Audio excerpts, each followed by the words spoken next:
Hi, this is Lisa Rangel with Chameleon Resumes, the premier executive resume writing company, and thank you so much for joining me today. Today we're going to talk about why I deleted 8,000 LinkedIn connections. Now, you may wonder, right? So that's what we're going to talk about today.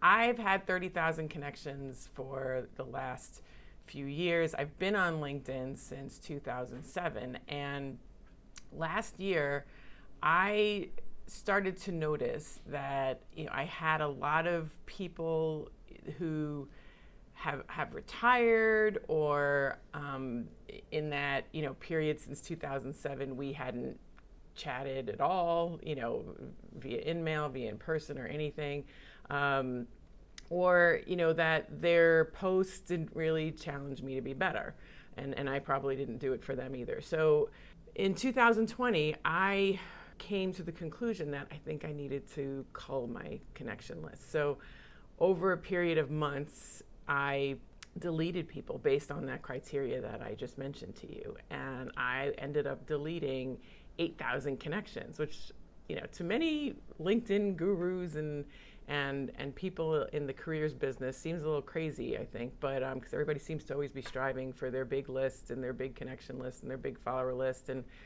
I don't really think that way. I could tell you that what happened as a result of me doing that was the quality of the engagement that I had with people who remained it skyrocketed, and it was awesome. It was totally awesome.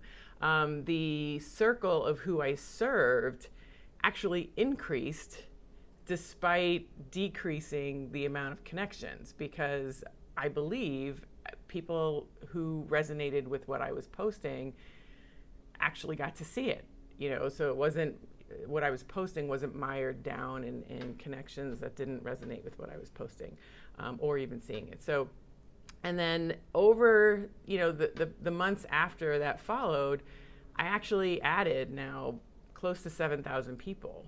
And it's, been people who want to see the content I post, people who want to engage, people who want to hire us, and people who inspire me, and I am grateful to have been told I inspire them. And so we feed off each other's content, and it makes us better. So it's really been an amazing experience to,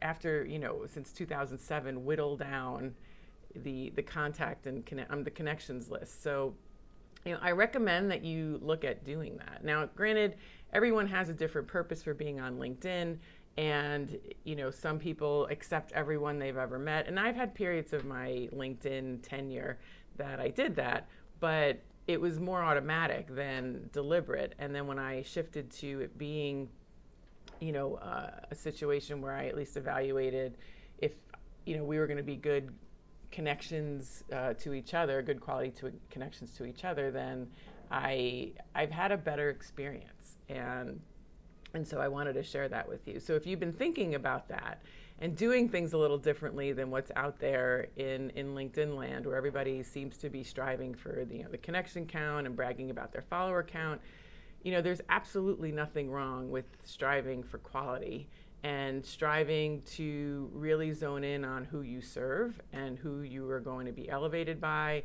and who you may be able to elevate. So I think that's just, it's a good thing. So I won't ever be that person who I think just simply strives for the numbers alone. And even when I had high numbers during some tenures of mine at LinkedIn, it wasn't because I was striving for it. It just was still in an automatic acceptance stage. So, quality over quality, quantity over quality pretty much always wins, I think.